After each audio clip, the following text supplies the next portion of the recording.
DD21 design for a queue that we use in the labs for help. Okay, lab help.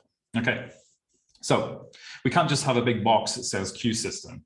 We need to be able to break that into different parts using our classes. So off the top of your head, when you think about the queue system, what might be a good suggestion for a class that represents something inside the queue system?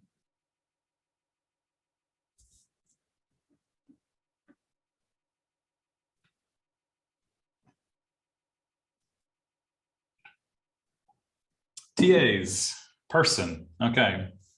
So let's have a TA, okay, because TAs are an important part of the queue system. Okay, student is another important part of the system. Okay, we have a student. Okay, interesting, Ilis has said person. Okay, so one of the things we can already see within our design here, well, we hope TAs and students are both types of a person. Okay. I'm just for sake of argument, I will add that the course responsible or the teacher, I'll just put CR for simplicity, is also part of this as well. So even in our first sort of take, we're kind of modeling different levels of abstraction. There are certain details that are specific to course responsible, TA, and to student, but we all have some things in common, such as a username, name, and all the rest. Okay, that's on the personnel side. What else in the queue system do we have that we might want to model using classes? What's the point of a queue system? Actual queue of people. Okay, structural host students. Yeah, so we need some kind of queue. Is there just one mega queue for everything, or what else separates the queues?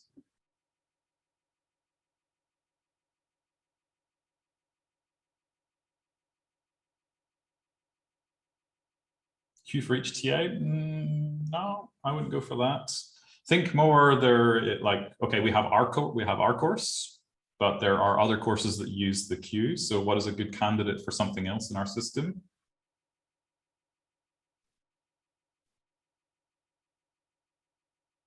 Yeah, there are different courses as well. Okay, so that could be something important to model in our system. Each course will have a queue. Okay.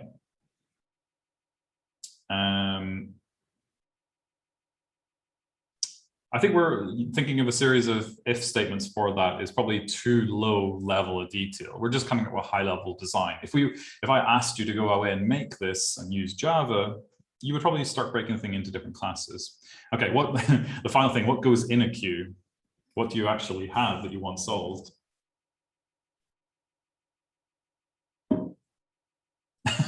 Students want solved. Yes, but the queue is probably going to have problems. Okay. Problem. Okay, one thing you'll notice when I'm modeling, I'm naturally using individual terms. I'm not writing problems with an S, okay? Because if you think about it, if I'm going to build a class, students are the problem. I mean, no, I'm not going to go there. Whenever we're designing a class, normally always almost, we never use plural form. These are problems, okay? So it's good practice to, when you're identifying parts of a system, is think, okay, we're going to have many problems, but that's going to be modeled by the fact that the queue, if I kind of use database terminology, will be made up of many problems. Okay, and we can start to think of other relationships in here as well. We've kind of created a bit of a divide in the system between the kind of the user management part and the actual the content. Okay, so there is a bit of a separation in the system as well. But we can think of other links. We can think how, well, there's probably a link between students having a problem. TAs are probably associated with a particular course. Course responsible is probably associated with course as well. Okay.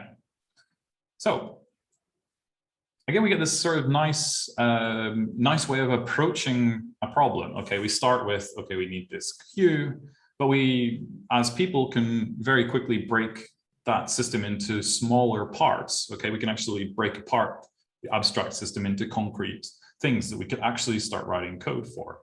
Very good. Okay, pat yourselves on the back for a good queue system. I guess the other things we could have thought of would have been some kind of more management parts.